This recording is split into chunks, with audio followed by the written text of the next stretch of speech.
দিল্লি বিধানসভা নির্বাচনে ভোটার তালিকায় কারচুপি করছে বিজেপি। আম আদমি পার্টির এই অভিযোগে এবারে জড়িয়ে পড়ল ত্রিপুরার প্রাক্তন সাংসদ রেবতী ত্রিপুরার নাম। সাংসদের বাংলো ঠিকানা ব্যবহার করে আবেদন করা হয়েছে নতুন 25 ভোটারের নাম।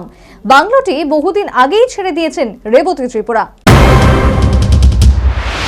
আগামী 5 ফেব্রুয়ারি দিল্লি বিধানসভা নির্বাচন। এর আগেই অভিযোগ পাল্টা অভিযোগ নিয়ে মাঠে যুদ্ধদান প্রধান দুই প্রতিপক্ষ আম আদমি পার্টি বনাম বিজেপি। আর এবারের এই হাইটেক ভোটে মূল চর্চা শুরু হয়েছে ভোটার তালিকা নিয়ে। আম আদমি পার্টির অভিযোগ ভোটার তালিকা নিয়ে কারচুপি করেছে বিজেপি।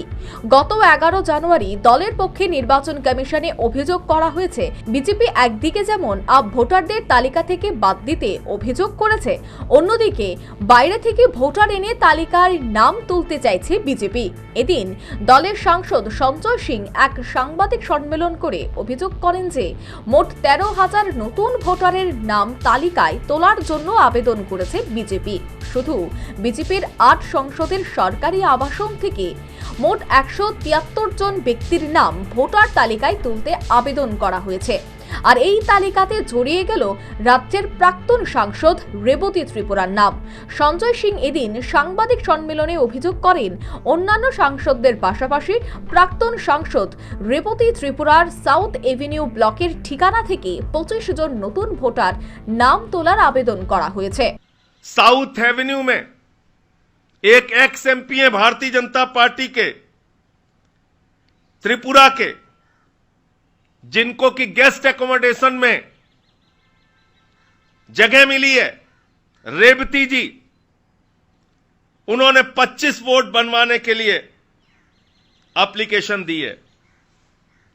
अब मैं যদিও এই অভিযোগের আদি অন্ত কিছুই জানেন না প্রাক্তন সাংসদ রেবতী ত্রিপুরা।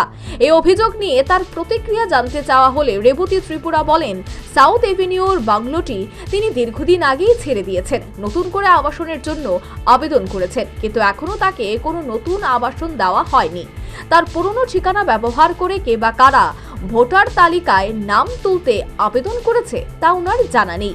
এদিকে ভোটার তালিকায় নাম তোলা অথবা তালিকা থেকে নাম বাদ দেওয়ার যে আবেদনগুলি দিল্লি নির্বাচন দফতরে জমা পড়েছে সেগুলি বেশিরভাগই ভুয়ো। আবেদনগুলি সশরীরে শুনানিতে বেশিরভাগ আবেদনকারীরা জানিয়েছেন তারা এই আবেদন করেননি।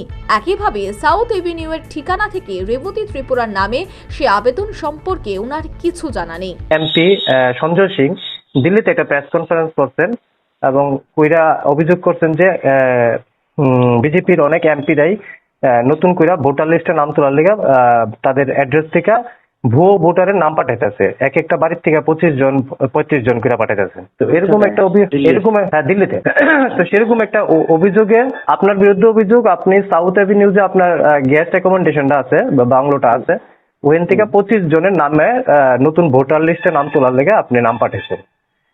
এটা একটা দিল্লিতে প্রেস কনফারেন্স হয়েছে 11 তারিখ। তো এই বিষয়ে আপনার কি মতামত? একদম আমার নামও উল্লেখ করছে, একদম আপনার নাম সরাসরি BJP MP Tripura, BJP MP Rebati Tripura. আমি জানি না ব্যাপারটা। আচ্ছা, এমনিতে আপনার বাংলো থেকে আপনি কি ওই বাংলোটা ইউজ করেন এখন, মানে সাউথ এভিনিউ? সব তো আমি ছেড়ে দিছি। সব ছাড়ার পরে এখন আরেকটা গেস্ট অ্যাকোমোডেশনের জন্য আমি অ্যাপ্লাই করছি, কিন্তু অ্যালটমেন্ট হইয়া এখনো তো আমি কিছুই পাইছি না, এরকম কিছু নাই তো করছি না। দিল্লি ভোটে ভোটার তালিকার কারচুপি বর্তমানে একটা জাতীয় ইস্যু হয়ে দাঁড়িয়েছে। যে সংখ্যক নতুন নাম তোলা ও নাম বাদ দেওয়ার আবেদন জমা করা হয়েছে তা সংখ্যাতত্ত্বের হিসেবে অনেকটাই অস্বাভাবিক বলে মনে করছেন খোদ মুখ্য নির্বাচক আয়ুক্ত রাজীব কুমার। ভোটার তালিকায় নাম তোলার আবেদনে জড়িয়ে রয়েছেন এক কেন্দ্রীয় মন্ত্রী সহ 8 বিজেপি সাংসদের নাম। স্বাভাবিকভাবে এই ঘটনার পেছনে কোনো একটি গভীর ষড়যন্ত্র রয়েছে যার বিস্তারিত তদন্ত প্রয়োজন বলে মনে করছে সংশ্লিষ্টরা। Bureau report, news vanguard. সিজা ইনস্টিটিউট অফ কিডনি সায়েন্সেস কিডনির জটিল রোগের চিকিৎসার জন্য এক উৎকৃষ্ট প্রতিষ্ঠান, যেখানে উত্তর পূর্ব ভারতের প্রথম এবিও অসামঞ্জস্য কিডনি প্রতিস্থাপন এবং মৃত ব্যক্তির কিডনি প্রতিস্থাপন করা হয়। এখানে 115টিরও বেশি কিডনি প্রতিস্থাপন এবং উত্তর পূর্ব ভারতের সবচেয়ে বেশি হিমোডায়ালিসিস করা হয়েছে এবং এই সংখ্যা দিন দিন বাড়ছে। সিজা institute of kidney sciences Tripura সরকার সহ অরুণাচল প্রদেশ, মেঘালয়, মিজোরাম, মণিপুর এবং নাগাল্যান্ড সরকার দ্বারা স্বীকৃতিপ্রাপ্ত।